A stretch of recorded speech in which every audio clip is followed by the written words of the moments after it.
Hello student और स्वागत करते हैं एक बार फिर से आप सभी लोगों का आपके अपने चैनल। तो आप सभी लोगों को पता है कि WBJEE का पेपर खत्म हो चुका है और गूगल फॉर्म आपको मिल जाएगा। लिंक डिस्क्रिप्शन में गूगल फॉर्म फिल कर देना, आंसर की का भी लिंक मिल जाएगा, उसको भी आप देख सकते हो। ठीक है, तो चलिए मिलते हैं। Thank you. हेलो स्टूडेंट और स्वागत करते हैं एक बार फिर से आप सभी लोगों का आपके अपने चैनल। तो आप सभी लोगों को पता है कि WBJEE का पेपर खत्म हो चुका है और हर बच्चा जानना चाहता है कि पेपर कैसा आया हुआ था भैया। ठीक है, तो आप भैया हमको बस इतना बता दो कि पेपर का क्या आया था, मतलब डिफिकल्ट था, मॉडरेट था, इजी था, कैसा पेपर था। और आप इतना बता दो कि पिछले ईयर के कंपैरिजन में पेपर डिफिकल्ट था, मॉडरेट था, और उस हिसाब से आप ये भी बता देना कि क्या इस बार कट ऑफ इंक्रीज होगा या घटेगा या बढ़ेगा, क्या होगा। ठीक है, तो इस वीडियो में अपन सब चीज पे बात करने वाले हैं, एक एक पॉइंट पे बात करने वाले हैं कि पेपर कैसा हुआ आया हुआ था, फिजिक्स का, मैथ्स का, केमिस्ट्री का सेपरेटली बात करेंगे, और इसके अलावा एक्सपेक्टेड कट ऑफ इस बार क्या रहने वाला है इस पर भी बात करेंगे जी। ठीक है, तो चैनल पे पहली बार आए हो तो प्लीज इसको सब्सक्राइब कर देना, वीडियो पसंद है तो प्लीज इसको लाइक करके जाना यार, और वीडियो एंड तक देखना, स्किप मत करना। मैं एक एक चीज डिटेल में बताता हूं, इसलिए थोड़ा सा वीडियो लेंदी हो जाता है यार, तो वीडियो स्किप मत करना। ठीक है, तो चलिए स्टार्ट करेंगे वीडियो को। और इससे पहले मैं एक चीज आप सभी लोगों को बता दूं कि जिनका भी यार रैंक उतना अच्छा नहीं आ पाता है, ठीक है, लेकिन फिर भी वो चाह रहे हैं कि वो टॉप के कॉलेजेस में टॉप का ब्रांच लेकर पढ़े, तो मैनेजमेंट कोटा के थ्रू भी एडमिशन होता है WBJEE कॉलेजेस में। तो उसका गूगल फॉर्म मैं लिंक डिस्क्रिप्शन में दे दिया हूं, आप उसको जल्दी से जाओ फिल कर दो, जिनको भी मैनेजमेंट कोटा के थ्रू एडमिशन का इंटरेस्टेड है। ठीक है, तो अगर आपको एडमिशन चाहिए तो गूगल फॉर्म आपको मिल जाएगा डिस्क्रिप्शन बॉक्स में, आप जाओ और उसको भर दो। ठीक है, तो चलिए बिना टाइम गए स्टार्ट करेंगे वीडियो को, बात करेंगे आज का जो भी टॉपिक है। ठीक है, तो आज का टॉपिक है complete paper analysis and expected cut off. किस ईयर का भैया? WBC 2022 जो तुरंत ही खत्म हुआ। ठीक है, कल ही खत्म हुआ। ठीक है, तो सबसे पहला जो कि मेजर WBJEE के लिए वो होता है मैथ्स का सब्जेक्ट। ठीक, तो मैथ्स के सब्जेक्ट पे आइए बात।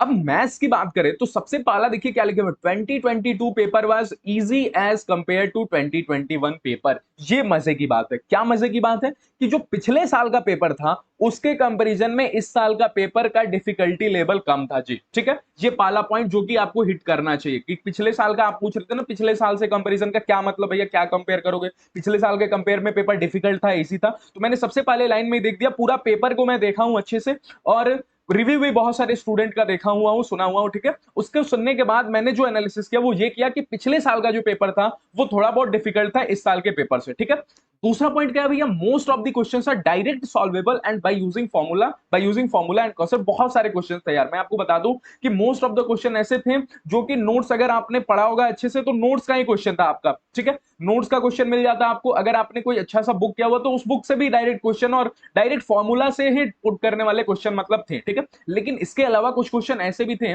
जो मेंस नहीं एडवांस लेवल के भी थे। ठीक है, जो आपका जेई एडवांस का पेपर होता है मैंने दो तीन क्वेश्चन ऐसे देखे जो जेई एडवांस के भी क्वेश्चन पूछे गए थे इस बार। ठीक है, तो यार पेपर मतलब ओवरऑल मैं बात करूं तो अभी ओवरऑल तो बात करूंगा ही, लेकिन यार मोस्ट ऑफ द क्वेश्चन जो थे वो आपके इजी थे। ठीक है, तो तीसरा बात मैं करता हूं, तीसरा पॉइंट क्या है भैया कि एज पर ट्रेंड इन WBJEE आपको मैंने भी पहले ही बताया था कि coordinate geometry is more weightage. ठीक है, कोऑर्डिनेट ज्योमेट्री से इस बार भी बहुत सारे क्वेश्चंस पूछे गए हैं। ठीक है, कोऑर्डिनेट ज्योमेट्री बहुत इंपॉर्टेंट चैप्टर था, मैंने आपको शुरू में ही बता दिया था कि जरूर पढ़ के जाना, और इस बार हुआ भी वही फिर से। ठीक है, कि कोऑर्डिनेट ज्योमेट्री से बहुत ज्यादा क्वेश्चन पूछे गए। ठीक है, अब बात करते हैं चौथे पॉइंट पे, ओवरऑल पेपर कैसा था भैया? बैलेंस पेपर था। बैलेंस पेपर कहने का मतलब हर चैप्टर से क्वेश्चन रखे गए थे। ठीक है, और अगर मैं डिफिकल्टी लेवल की बात करूं तो पिछले बार डिफिकल्टी लेवल टफ था, लेकिन इस बार डिफिकल्टी लेवल मैथ्स का मॉडरेट है। मैथ्स का डिफिकल्टी लेवल तो आपको इजी नहीं मिलेगा ना। ठीक, तो मैथ्स का डिफिकल्टी लेवल कैसा था? मॉडरेट। ठीक, पिछले साल डिफिकल्ट था, इस बार कैसा हो गया है? मॉडरेट हो गया, उतना पेपर डिफिकल्ट नहीं था आपका। ठीक है, अब बात करते हैं यार डिटेल एनालिसिस कहने का मतलब कि एक एक चैप्टर से मैं बात कर रहा हूं कितने कितने क्वेश्चन पूछे गए। ये इस साल के बच्चों का तो नहीं, लेकिन नेक्स्ट ईयर के बच्चों जो भी स्टूडेंट एग्जाम देंगे उनके लिए बहुत ही हेल्पफुल है। ठीक है, तो यार सेट्स एंड रिलेशन से भी दो क्वेश्चन रखा गया था। ठीक, क्वाड्रेटिक इक्वेशन दो क्वेश्चन, ट्रिग्नोमेट्री ये इंपॉर्टेंट चैप्टर हालांकि होता है, लेकिन इस बार ट्रिग्नोमेट्री से सिर्फ एक क्वेश्चन ही पूछा गया था, ट्रिग्नोमेट्री से ज्यादा क्वेश्चन नहीं पूछा गया था। सीक्वेंस सीरीज से भी उतना क्वेश्चन इस बार नहीं आया था, बाइनोमियल थ्योरम से भी उतना क्वेश्चन नहीं आता, परम्यूटेशन के दो क्वेश्चन थे, कॉम्प्लेक्स नंबर से तीन क्वेश्चन पूछ दिया गया था। ठीक है, लिमिट से भी हालांकि इंपॉर्टेंट होता है, लेकिन लिमिट कंटिन्यूटी डिफरेंस में मैंने बोला था आपको कि एलसीडी पढ़ के जाना, देखो पांच क्वेश्चन आपको एलसीडी से पूछा हुआ है। ठीक, मैंने बोला था फंक्शन भी बताया होगा शायद, तो फंक्शन भी आपका इंपॉर्टेंट छह क्वेश्चन। ठीक है, इसके अलावा मैं अगर मैं बात करूं मैट्रिक्स एंड डिटरमिनेंट की, तो मैट्रिक्स एंड डिटरमिनेंट से भी क्वेश्चन आपका पूछा गया था, छह क्वेश्चन देखिए पूछा गया था, तो इसका भी आपका अच्छा खासा वेटेज था। ठीक है, इसके अलावा अगर मैं बात करूं तो डिफरेंशिएशन का भी आपका वेटेज था और उससे भी आपके छह क्वेश्चन पूछे गए थे। ठीक, इनडेफिनिट इंटीग्रेशन का इस बार थोड़ा कम वेटेज रहा, दो ही क्वेश्चन पूछा गया, लेकिन डेफिनिट इंटीग्रेशन तो ओवरऑल मैं आपको बोला था कि आप इंटीग्रेशन पढ़ के आना, देखो आठ क्वेश्चन आपको मिल रहे हैं। ठीक है, इंटीग्रेशन मैंने बताया था कि इंटीग्रेशन बहुत इंपॉर्टेंट होगा, इनडेफिनिट से थोड़ा कम, लेकिन डेफिनिट से तो यार 6 क्वेश्चन मिले ना, ठीक। और फिर मैंने बताया था कि एओडी भी बहुत इंपॉर्टेंट चैप्टर है, ठीक, और उससे देखिए आपके 7 क्वेश्चन पूछे गए हैं, ठीक।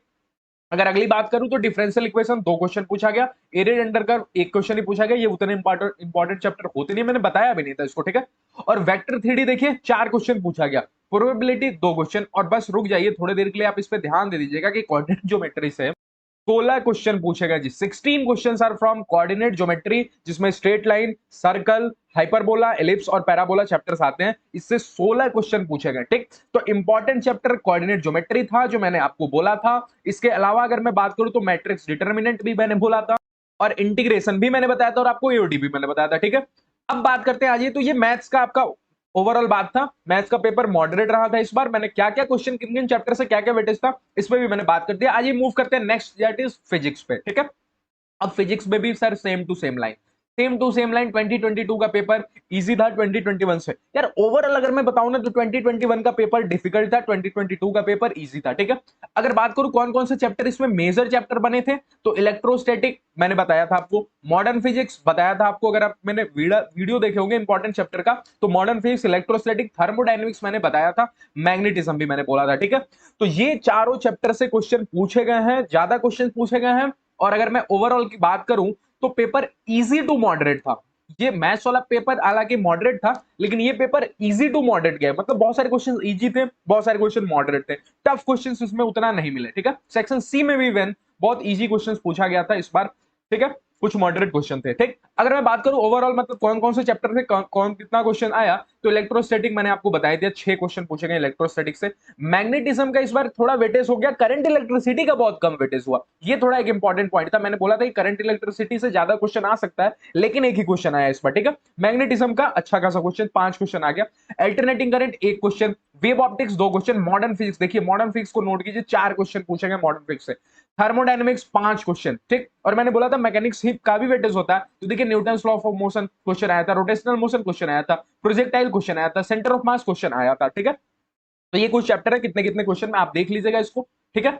अब बात करता हूं सरफेस टेंशन, एक क्वेश्चन इससे भी पूछा गया था, कैपेसिटर से भी एक क्वेश्चन पूछा गया था, और एक क्वेश्चन वेक्टर से भी पूछा गया था, और मैकेनिकल प्रॉपर्टीज ऑफ सॉलिड से भी एक क्वेश्चन पूछा गया था, ठीक है।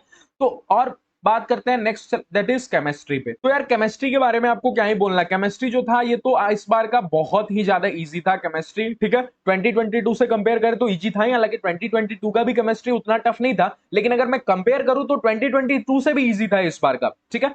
अच्छा कौन कौन से मतलब डायरेक्टली क्वेश्चन पूछे गए थे इनऑर्गेनिक से, ये मैंने यहाँ पे लिख दिया, inorganic questions are directly from NCERT and very basic, ठीक है, यहाँ पे वेरी होगा, ठीक है, एंड वेरी बेसिक, बहुत ही बेसिक बेसिक क्वेश्चन पूछे गए थे। आपको मैंने देखा था कि यहाँ पे सारे ऑर्डर कंपेयर कर, पीरियोडिक टेबल से क्वेश्चन पूछा गया था, ठीक है, बॉन्ड लेंथ कंपेयर करने के लिए दे दिया था। और फिजिकल केमिस्ट्री की अगर मैं बात करूं तो थर्मोडायनेमिक्स का वेटेज था, मैंने आपको बोला भी था थर्मोडायनेमिक्स फिजिक्स में भी वेटेज होता है, केमिस्ट्री में भी वेटेज होता है, जेई मेन में भी यहां तक थर्मोडायनेमिक्स का वेटेज होता है, ठीक है। अगर मैं ओवरऑल बात करूं तो ये पेपर इजी निकला, ठीक, मैथ्स का टफ निकला, सॉरी मॉडरेट निकला, फिजिक्स आपका इजी टू मॉडरेट था, लेकिन केमिस्ट्री इजी निकला, ठीक है। ये हो गया आपका केमिस्ट्री पे बात। तो केमिस्ट्री यार ऑर्गेनिक के भी क्वेश्चन पूछे गए थे, फिजिकल के भी क्वेश्चन पूछे गए थे, लेकिन इनऑर्गेनिक के क्वेश्चन ज्यादा पूछे गए थे। अगर मैं आपको बता दूं तो इनऑर्गेनिक के क्वेश्चन ज्यादा, फिर ऑर्गेनिक के, और लगभग लगभग बराबर ही पूछा गया था यार फिजिकल का, ठीक है, फिजिकल का क्वेश्चन। तो इनऑर्गेनिक थोड़ा सा ज्यादा वेटेज था इस बार, इनऑर्गेनिक क्वेश्चन ज्यादा पूछे गए थे, ठीक। तो यार फिजिक्स केमिस्ट्री और मैथ्स पे मैंने बात कर लिया। अब सबसे इंपॉर्टेंट चीज जो कि हर बच्चा इंतजार कर रहा है, that is expected cut off. इस बार क्या रहेगा एक्सपेक्टेड कट ऑफ, क्या भैया बढ़ेगा या घटेगा? तो यार मैंने सबसे शुरू में लिख दिया, अब देखो कट ऑफ दो चीजों पे डिपेंड करता है, एक तो difficulty level of the paper, और मैंने पेपर को क्या बोला, मॉडरेट बोला। ओवरऑल पेपर की बात करें तो मॉडरेट था, ठीक है। 2022 पिछले साल के कंपेयर किया जाए तभी तो पता चलेगा बढ़ेगा या घटेगा। तो 2022 से इजी निकला, 2022 से थोड़ा इजी था, ठीक है। और तीसरा चीज, टोटल नंबर ऑफ स्टूडेंट कितने अपीयर करें, नंबर ऑफ स्टूडेंट अपीयर, ठीक है, नंबर ऑफ स्टूडेंट अपीयर। तो यार नंबर ऑफ स्टूडेंट तो लगभग लगभग बराबर ही था, पिछले साल भी करीबन 57 या 56 के बच्चे अपीयर हुए थे, इस बार 60 के, मतलब थोड़ा 3-4 हजार का बस डिफरेंस था, मतलब स्टूडेंट अपीयर हुआ ये तो बराबर हो गया। लेकिन इंपॉर्टेंट क्या निकल गया, इंपॉर्टेंट निकल गया difficulty level. Paper was overall easy to moderate and difficulty level is not more than last year. ये एक बहुत ही इंपॉर्टेंट बात हो गया, जिससे पता चलेगा कि कट ऑफ इस बार का थोड़ा इंक्रीज हो सकता है। मैंने लिखा तो cut off will increase but not more, उतना ज्यादा इंक्रीज नहीं होगा, ठीक है, लेकिन यार इंक्रीज होगा कट ऑफ। अब क्या क्या रैंक बनेगा, किस किस मार्क्स पे क्या रैंक बनेगा, ये भी मैंने इस वीडियो में बनाया। तो आइए नेक्स्ट स्लाइड पे मूव करते हैं और जान लेते हैं इस बार का मार्क्स वर्सेस रैंक क्या होने वाला है। अब मार्क्स वर्सेस रैंक पे मैंने डिटेल में भी वीडियो किया, लिंक आपको डिस्क्रिप्शन में मिल जाएगा, उसको देख लेना। लेकिन एक्सपेक्टेड इस बार का क्या रहने वाला है, पेपर को देखने के बाद मैंने जो थोड़ा बहुत चेंजेस किया वो आपका ये हुआ कि 120 से ऊपर आपको स्कोर करना पड़ेगा अगर आपको 100 रैंक लाना है तो, ठीक है। अगर आपको 100 रैंक से कम लाना, मतलब नीचे रहना है, अंडर 100 रैंक रहना है, तो आपको 120 पेपर में स्कोर करना पड़ेगा। कमेंट सेक्शन में जरूर बताना यार, बिल्कुल बताना पड़ेगा आपको कमेंट सेक्शन में कि आपके कितने मार्क्स बन रहे हैं, ठीक है। फिर मैं आपको बता दूंगा, आपको जरूर कमेंट में रिप्लाई दे दूंगा कि कौन सा कॉलेज, कौन सा ब्रांच आपको मिल सकता है जी, ठीक है। इसके अलावा भी कोई भी प्रॉब्लम हो, कोई भी डाउट हो तो कमेंट सेक्शन में पूछ लेना। इसके आगे काउंसलिंग के वीडियोस, कब रिजल्ट आएगा, सभी चीजों पे मैं आपको अपडेट देते रहूंगा यार। तो चैनल को प्लीज सब्सक्राइब कर लेना अगर पहली बार आए हो, ठीक है। अगर भैया अगर अंडर 300 रैंक लाना पड़ेगा तो, मतलब अंडर 300 रैंक चाहिए तो तब आपको 100 प्लस स्कोर करना पड़ेगा। अगर आपका 100 नंबर से ऊपर जा रहा है तो आप यार 250 से 300 रैंक के अंडर ही रहोगे, ठीक है। और अगर अंडर 500 चाहिए तो 90 मार्क्स से ऊपर स्कोर करना पड़ेगा। अगर आप 90 मार्क्स से ऊपर स्कोर कर लिए हो, करके आए हो कल के एग्जाम में, ठीक है। और भैया कैसे पता चलेगा स्कोर मेरा, आंसर की लाए हो क्या? हाँ, आंसर की आपको लिंक डिस्क्रिप्शन में मिल जाएगा, ठीक है। आंसर की मैं लिंक डिस्क्रिप्शन में दे दिया हूं, उसमें जाना, क्लिक करना, आपको आंसर की मिल जाएगा जी, ठीक है। ठीक, तो आप उससे मैच कर लेना, पता कर लेना कितना स्कोर आपका बन रहा है, कमेंट सेक्शन में मेंशन कर देना, ठीक है। और अगर आपको 80 मार्क्स से ज्यादा बन रहा है तो अंडर 1000 रैंक आ जाएगा, बहुत ही अच्छा, ठीक है। और अगर आपका 65 प्लस है, अगर आपका 65 प्लस मार्क्स है तो आप अंडर 5000 रैंक आ सकते हो, ठीक है। और अगर आप अंडर 10000 लाना चाह रहे हो तो आपको 40 प्लस मार्क्स स्कोर करना पड़ेगा, ठीक है। 40 प्लस मार्क्स अगर आपका बन रहा है तो अंडर 10000 रैंक आपका आ जाएगा जी, ठीक है। इसके अलावा अगर आपके 20 से 40 मार्क्स के बीच में बन रहा है तो under 25000 score, under sorry score बोल रहा हूँ, रैंक आ जाएगा, ठीक है। तो अंडर आपको 25,000 रैंक चाहिए तो 20 से 40 मार्क्स, मतलब 20 मार्क्स से ऊपर आपको लाना पड़ेगा, ठीक है। तो thank you for watching the video, मिलते हैं नेक्स्ट स्लाइड में जल्दी, नेक्स्ट वीडियो में, ठीक है। तब तक चैनल पे बने रहिए, चैनल को प्लीज सब्सक्राइब कर दीजिए। कोई भी डाउट हो तो कमेंट सेक्शन में पूछ लेना। और जिन भी बच्चों को डायरेक्ट एडमिशन चाहिए, गूगल फॉर्म आपको मिल जाएगा, लिंक डिस्क्रिप्शन में गूगल फॉर्म फिल कर देना, आंसर की का भी लिंक मिल जाएगा, उसको भी आप देख सकते हो, ठीक है। तो चले मिलते हैं, थैंक यू।